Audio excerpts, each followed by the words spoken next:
Antes de continuar, peço gentilmente que você curta, compartilhe e se inscreva em nosso canal. Ative o sininho das notificações para receber nossas atualizações em tempo real. Seu comentário é essencial, pois ajuda mais patriotas a terem acesso a essas informações importantes. Agradeço desde já a sua participação. Bom, hoje o jornal Folha de São Paulo, que ainda é o jornal mais lido do país, o jornal mais importante impresso do país, publicou uma série de reportagens mostrando que o Alexandre de Moraes fazia um jogo combinado com funcionários do TSE e ele no gabinete do STF em busca da perseguição dos seus críticos.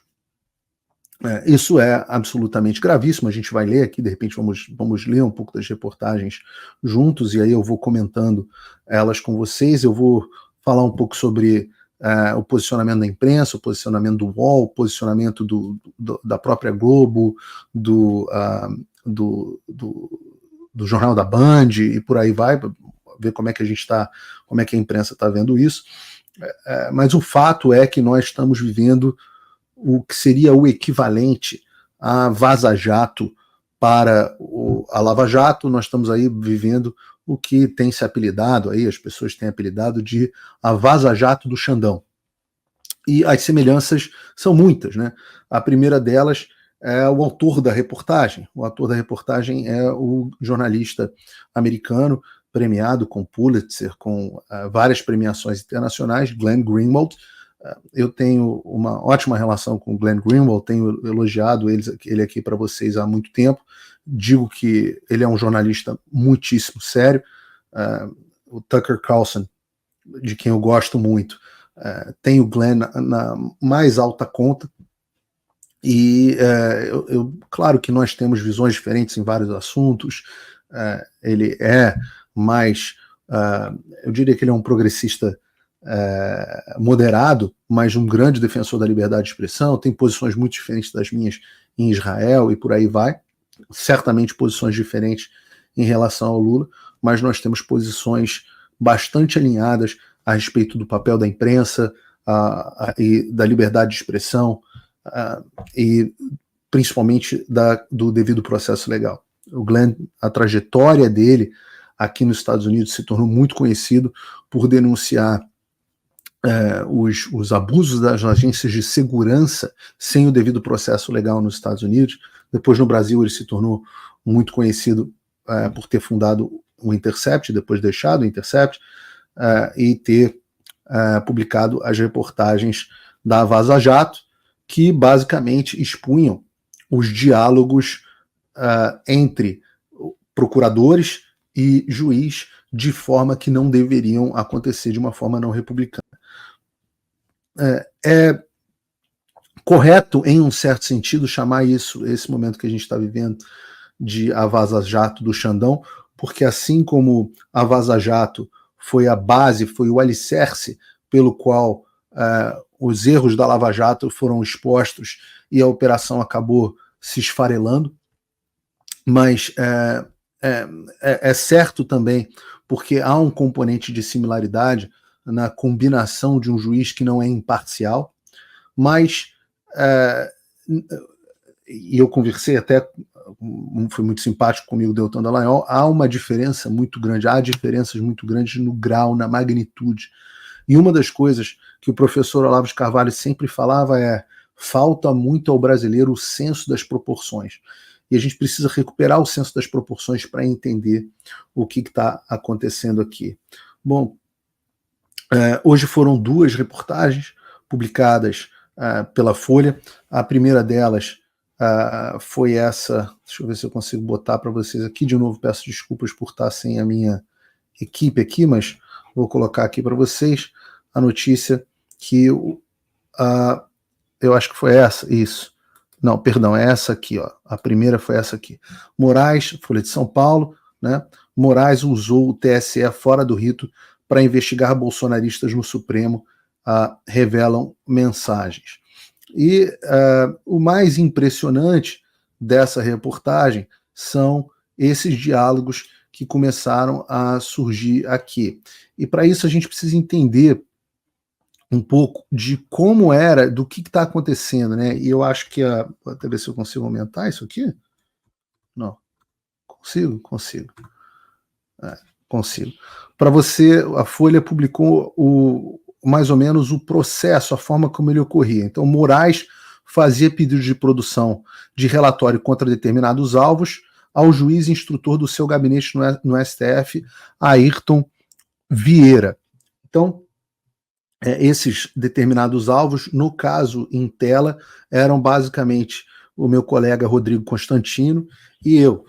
Naquele momento, 2 dos jornalistas mais assistidos do país, o Rodrigo comandava, não comandava, mas fazia parte da bancada, e era o principal nome ali do programa 3 em 1, e eu, nos Pingos no Is, o programa de maior audiência jornalístico da televisão brasileira. Então, o Moraes, através do seu juiz instrutor, uma espécie de assessor dele, mas de fato um juiz chamado Ayrton Vieira, por meio, e está aqui a troca de mensagens, por meio do WhatsApp, o Vieira pegava os pedidos sem ofício ou sem decisão para Eduardo Talhaferro, chefe da AEED, Assessoria Especial de Enfrentamento à Desinformação do TSE. E é importante que as pessoas entendam que nós temos 2 órgãos absolutamente diferentes. Nós temos o Supremo Tribunal Federal, que, em tese, seria a corte máxima de decisões de questões constitucionais do país, né? O guardião do texto constitucional. Obviamente, a gente sabe que essa não é assim que a coisa funciona, mas essa seria a função, em tese, do Supremo Tribunal Federal. E você tem o Tribunal Superior Eleitoral, que é uma corte com fins apenas eleitorais. No caso, o Alexandre tinha 2 funções. Ele era ministro do Supremo Tribunal Federal, responsável pelo inquérito das fake news e outros inquéritos que eles tinham aberto lá, isso é uma outra história, e ele, ao mesmo tempo, era presidente do TSE. O que é importante nós entendermos? O judiciário, o poder judiciário, por definição, ele não age de ofício. O que significa isso? É um nome muito bonito para dizer o seguinte: olha, o poder judiciário ele não pode simplesmente agir, ele precisa ser provocado. Então, alguém que tenha stance, eu não sei como é que se chama isso no direito brasileiro, alguém que tem o direito de provocar o poder, vai lá e provoca. Então, você, no caso, a procuradoria apresenta uma denúncia, aí as partes se defendem e o juiz profere uma decisão. O juiz não pode, ele mesmo, decidir mandar prender alguém sem um pedido de uma parte acusadora. Isso é que torna, por exemplo, o Ministério Público titular da ação penal, porque ele é quem decide provocar ou não e de que forma provocar o judiciário. O Brasil tem outras exceções, partidos podem entrar com ações de inconstitucionalidade, por aí vai, mas isso não vem ao caso. O fato é que sempre é necessário que alguém provoque o Poder Judiciário, de forma que o Alexandre não poderia ele mesmo tomar as decisões, falar, olha, eu quero agora investigar o Rodrigo Constantino. Não. Você tem os órgãos de investigação, alguém deveria provocar o Supremo Tribunal Federal e ele deveria expedir as suas decisões. O Alexandre não poderia, em tese, ele decidir, olha, eu quero prender o Paulo. Assim como o Sérgio Moro não poderia decidir, eu quero prender o Lula. Ele precisa que a parte acusadora, no caso o Ministério Público, faça uma acusação, peça uma investigação, peça a prisão, peça medidas cautelares e por aí vai. O Alexandre deu um jeitinho, ele fez uma artimanha. Ele criou, dentro do outro órgão que ele presidia, no caso do Tribunal Superior Eleitoral, esse AEED, Assessoria Especial de Enfrentamento à Desinformação, e colocou lá funcionários dele, e ele fazia, eu brincava de dizer, o jogo combinado do Chaves, do churros, onde ele sentava e falava, o senhor quer comprar um churros? E ele mudava do outro lado da mesa, pois não, eu gostaria de 5 churros. Ah, muito bem, tá aqui o dinheiro. Ele pegava o dinheiro, ia lá, sentava, quem cresceu vendo Chaves, sabe exatamente do que se trata. Então, você tinha essa etapa 1, que era o Moraes fazendo os pedidos através do Ayrton Vieira. O Ayrton Vieira mandava para o TSE e falava, olha, TSE, eu quero que você faça isso, isso e aquilo. O TSE ia lá, preparava, E o terceiro momento, o Talhaferro do TSE recebia os pedidos e com a sua equipe monitorava as redes e os grupos de conversa e produzia os relatórios segundo os pedidos do gabinete do Moraes. E foi isso que nós vimos nessa reportagem. E isso ficou muito claro, envolvendo a mim e o Rodrigo Constantino, e ficou especialmente o que chocou o país foram esses áudios que vieram aqui. Acho que não, viu? É que é muita coisa. Eu acabei não colocando tudo, que eu coloquei outras coisas que falavam mais de 142 do que isso. Que foi o que ele pediu, né? Mais 142. Se o senhor falar, eu altero. Reparem, nesse momento já há uma coisa de extrema gravidade. O Alexandre pediu ao Ayrton Vieira, que pediu ao Eduardo Talhaferro, que levantasse determinados tipos de pedido. E se você olhar essas decisões contra mim e contra o Constantino, você vai ver que elas nada mais são do que um amontoado de tweets, geralmente descontextualizados, ou falas da gente em um programa. E hoje a gente vê que essas falas foram levantadas pelo próprio Alexandre, a gente vai ver aqui. Mas ele diz o que ele quer que coloque no processo. Especificamente, ele pede, no levantamento de um dossiê contra mim e contra o Constantino, ele pede que levante as falas específicas em relação ao 142. Olha, eu não tenho como confirmar, mas o que dizem para mim foi que quem fez esses pedidos para o Alexandre, para ele partir tanto preocupados com isso, foi inclusive o comandante do Exército. O futuro, no caso, comandante do Exército naquele momento, o atual comandante do Exército, o general Frajola. Eu não tenho como confirmar, mas eu sempre ouvi essa história e agora eu estou vendo especificamente a fala dos assessores do Alexandre dizendo que era isso que ele estava mirando. Não, ele me mandou pegar as coisas referentes a 142. Repare, a gente está vendo um juiz dizendo o que ele quer que a suposta acusação, né, que não é porque não temos um processo penal tradicional em curso, temos um inquérito infindável, e ele diz, olha, eu quero que você faça isso. Pensem no Moro virando pro Dallagnol ou pro Pozobon, sei lá, os caras lá da Lava Jato, e falando Frederico, sei lá, Carlos Frederico, não sei, os caras da Lava Jato, virando para eles e falando assim, olha, eu quero que você inclua no processo especificamente, puxa aí tudo que tem do triplex do Guarujá, puxa tudo que tem aí da OAS. Nós por maiores que sejam os erros e as críticas que eu tenho à Lava Jato, nós nunca tivemos alguma coisa deste tipo. Talvez seja mais interessante colocar, Eduardo, alterando, pelo seguinte, quem mandou... Reparem, aí você está tendo uma discussão entre o provocador, a Assessoria Especial de Combate à Desinformação do Tribunal Eleitoral, com o juiz que ia avaliar o pedido. Reparem, está tendo essa combinação. Olha, eu acho que seria melhor colocar isso, colocar aquilo. Isso aí, exatamente agora, foi o ministro. E mandou dizendo, vocês querem que eu que faça o laudo? Não sei. Vejam, esse momento é um momento absolutamente avassalador, porque ele diz quem mandou colocar isso aí foi o ministro. Então nós temos o ministro Alexandre de Moraes pegando pessoalmente dois críticos a ele, o Rodrigo Constantino e eu, dois críticos ao trabalho de um servidor público que conduziu de forma absolutamente desastrosa a eleição mais desacreditada da história do Brasil. Nós éramos e somos críticos ferrenhos do trabalho dele, e ele pega e utiliza o aparato estatal para dizer o que ele quer no relatório para ir atrás da gente. Sabe? Ele tá, assim, muito... Ele cismou Essa frase ficou marcada. Ele cismou. com isso aí. E como ele tá esses dias sem sessão, sem isso, sem aquilo, ele tá... Enquanto este filho da puta estava sem sessão, com tempo sobrando, eu, coitado, isso aconteceu no final de dezembro, dia 29 de dezembro, foi meu aniversário, né? Quando acontecem esses diálogos aí.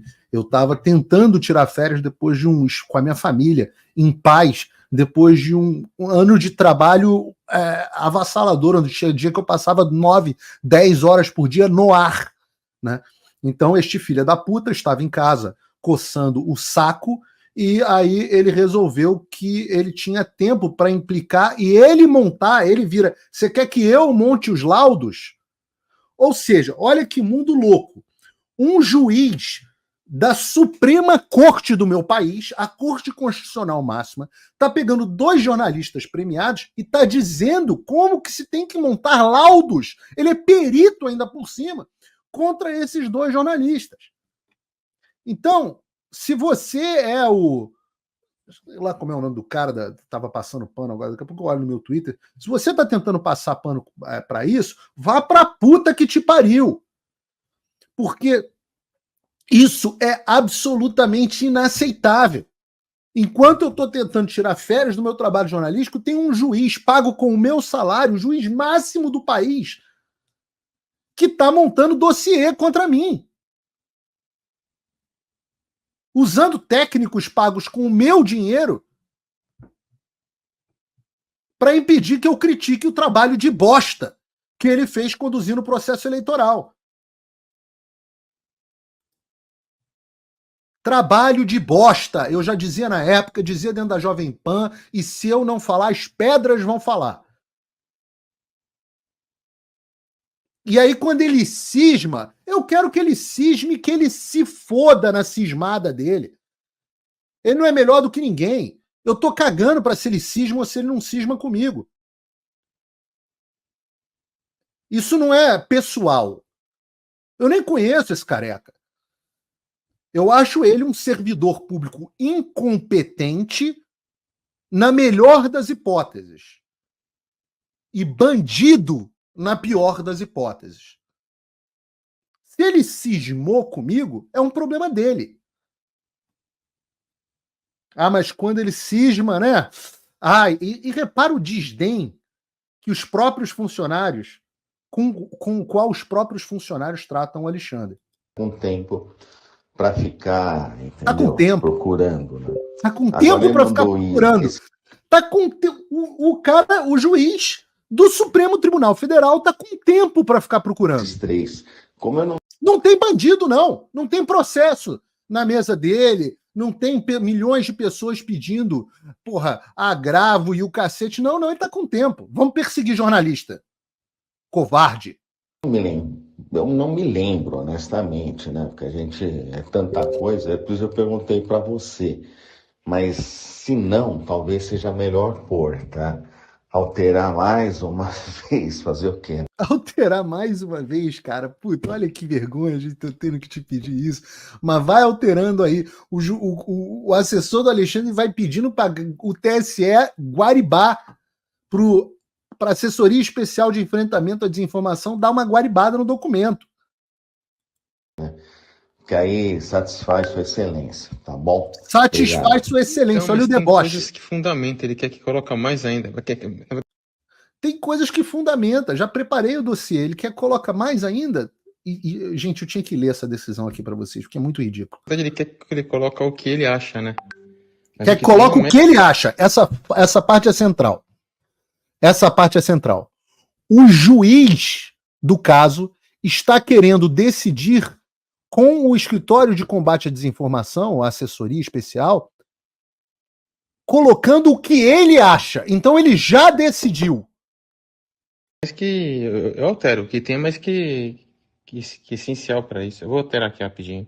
Vou alterar, tem que alterar o cara. Eu concordo com você, Eduardo. Se for ficar procurando, vai encontrar, é evidente, mas o que você disse, o que já tem é suficiente. Mas não adianta. Se ficar procurando, vai encontrar. Show me the man and I'll show you the crime, não é, Berna?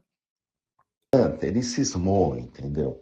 Quando ele cisma, olha, é uma tragédia. E pode ter certeza, se você colocar esses outros, como você falou que vai colocar agora, ele vai amanhã depois, se for o caso, vai encontrar outros e falar que, sabe, que só a gente aqui não encontra, não sei o quê. Difícil, viu? Difícil. Mas enfim, vai. Se você puder quebrar o galho aí... Quebrar o galho? Isso é o assessor do Alexandre, debochando do Alexandre, falando ele é maluco, esse cara é doido. Mas, porra, quebra o meu galho aí, porque é ele que paga o meu salário. O Ayrton, você é corresponsável, tá? Eu sei que você está tratando assim, porra, eu tenho que atender o chefe, mas você é corresponsável. Você participou, teu nomezinho tá aí nesse negócio. Será? Por favor. Senão ele vai falar que ele mostrou alguns e a gente não fez constar. Obrigadão. Senão ele vai falar que ele mostrou alguns e a gente não fez constar. O Alexandre escreve laudo e dossiê contra jornalista. Põe a mão na sua consciência. Que o critica. Põe a mão na sua consciência, você que está em casa, você que está passando pano para isso.